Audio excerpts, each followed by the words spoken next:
हनान की माँ सुहाने ख्वाब सजा के बैठी है और बार बार यही सोच रही है कि उसकी बेटी कितनी खुशकिस्मत है कि उसको इस जैसा घराना मिला है। ये शायद उसके किए का नतीजा है। बार बार उसके जहन में यही आ रहा है, लेकिन वो नहीं जानती कि वाकई में ये सब कुछ उसके किए का नतीजा है।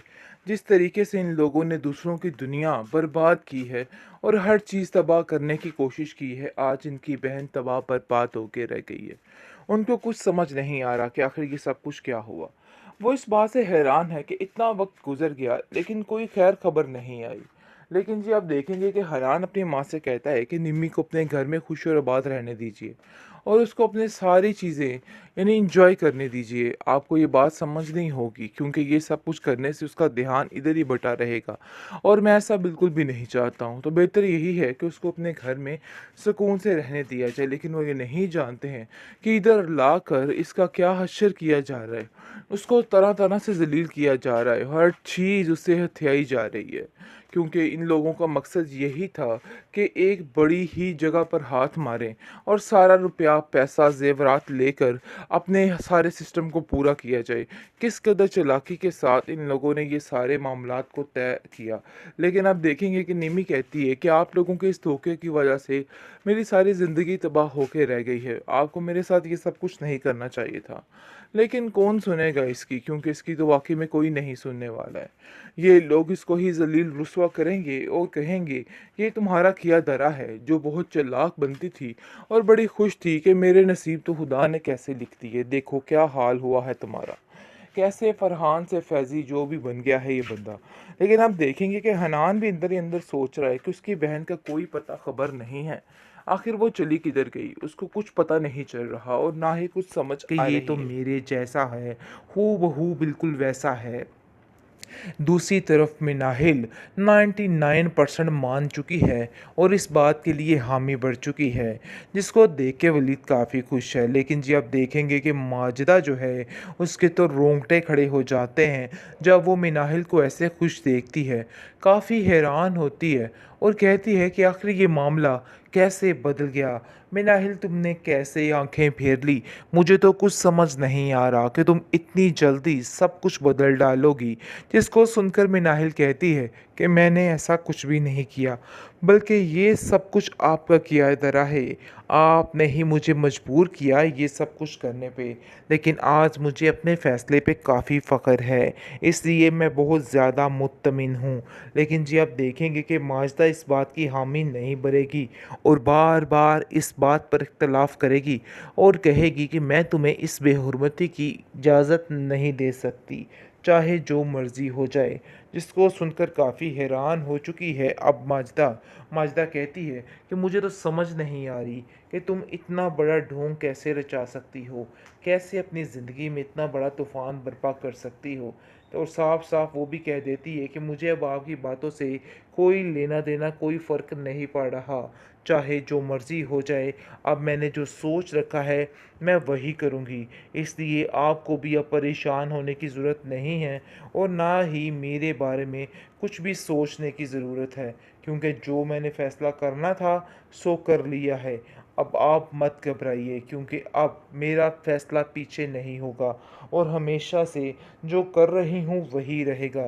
तो इसलिए आपको घबराने की और परेशान होने की कोई ज़रूरत नहीं है। इन सब चीज़ों पे वलीद की माँ काफ़ी ज़्यादा खुश हो चुकी है और कहती है कि मुझे इस बात पर काफ़ी फ़ख्र है और काफ़ी खुशी महसूस हो रही है। आखिरकार निम्मो अमेरिका पहुंच ही गई। कैसे झोंपड़ी खाने में लाके दे मारा उन लोगों ने। उन लोगों ने तो उम्मीद से ज़्यादा ही कुछ कर दिखाया। कैसे तहस नहस कर दी निम्मी की ज़िंदगी।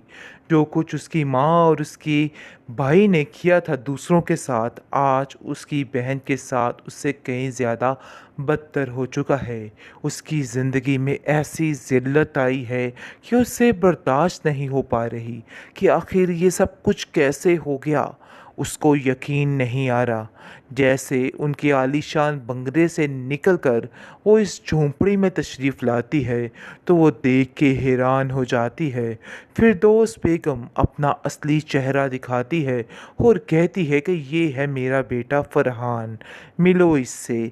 और जिसको देख के वो चौंक सी जाती है कि आखिर ये सब कुछ क्या हो गया। बाकी की गेम आहिस्ता आहिस्ता पता चलेगी, लेकिन ड्रामा काफ़ी इंटरेस्टिंग हो गया। एकदम से ऐसे मोड़ पे धचका लगा है कि अब जाकर समझ आएगी इन लोगों को, जब निम्मी की कोई खैर खबर नहीं होगी।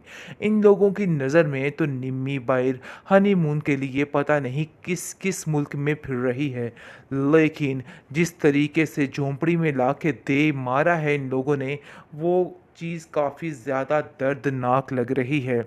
बहुत टेंशन हो गई देखते देखते कि आखिर ये सब कुछ क्या हो गया। हैरत गुम हो रही है, क्योंकि अब जाकर इन लोगों को अंदाज़ा होगा कि अगर किसी की ज़िंदगी में कुछ यानी कि फ़ज़ूलियात करने की कोशिश की जाती है, उसका असर उनकी अपनी ज़िंदगी पर भी पड़ता है। लेकिन पहले इन सब बातों से ये लोग लाइल्म थे, क्योंकि अब जाकर सारा पोल खुल चुका है। जैसे ही ज़ेवर देखती है ज़ारा और कहती है कि ये तो मेरे जैसा है, हूबहू बिल्कुल वैसा है। दूसरी तरफ मिनाहिल 99% मान चुकी है और इस बात के लिए हामी भर चुकी है, जिसको देख के वलीद काफ़ी खुश है। लेकिन जी आप देखेंगे कि माजिदा जो है उसके तो रोंगटे खड़े हो जाते हैं जब वो मिनाहिल को ऐसे खुश देखती है। काफ़ी हैरान होती है और कहती है कि आखिर ये मामला कैसे बदल गया। मिनाहिल तुमने कैसे आंखें फेर ली, मुझे तो कुछ समझ नहीं आ रहा कि तुम इतनी जल्दी सब कुछ बदल डालोगी। जिसको सुनकर मिनाहिल कहती है कि मैंने ऐसा कुछ भी नहीं किया, बल्कि ये सब कुछ आपका किया धरा है। आपने ही मुझे मजबूर किया ये सब कुछ करने पे। लेकिन आज मुझे अपने फ़ैसले पे काफ़ी फ़ख्र है, इसलिए मैं बहुत ज़्यादा मुत्तमिन हूँ। लेकिन जी आप देखेंगे कि माजिदा इस बात की हामी नहीं भरेगी और बार बार इस बात पर इख्तलाफ करेगी और कहेगी कि मैं तुम्हें इस बेहुरमती की इजाज़त नहीं दे सकती, चाहे जो मर्ज़ी हो जाए। जिसको सुनकर काफ़ी हैरान हो चुकी है अब माजिदा। माजिदा कहती है कि मुझे तो समझ नहीं आ रही कि तुम इतना बड़ा ढोंग कैसे रचा सकती हो, कैसे अपनी ज़िंदगी में इतना बड़ा तूफ़ान बर्पा कर सकती हो। तो और साफ साफ वो भी कह देती है कि मुझे अब आपकी बातों से कोई लेना देना, कोई फ़र्क नहीं पड़ रहा, चाहे जो मर्ज़ी हो जाए। अब मैंने जो सोच रखा है मैं वही करूँगी, इसलिए आपको भी अब परेशान होने की ज़रूरत नहीं है और ना ही मेरे बारे में कुछ भी सोचने की ज़रूरत है, क्योंकि जो मैंने फ़ैसला करना था सो कर लिया है। अब आप मत घबराइए, क्योंकि अब मेरा फ़ैसला पीछे नहीं होगा और हमेशा से जो कर रही हूँ वही रहेगा। तो इसलिए आपको घबराने की और परेशान होने की कोई ज़रूरत नहीं है। इन सब चीज़ों पे वलीद की माँ काफ़ी ज़्यादा खुश हो चुकी है और कहती है कि मुझे इस बात पर काफ़ी फ़ख्र है और काफ़ी खुशी महसूस हो रही है।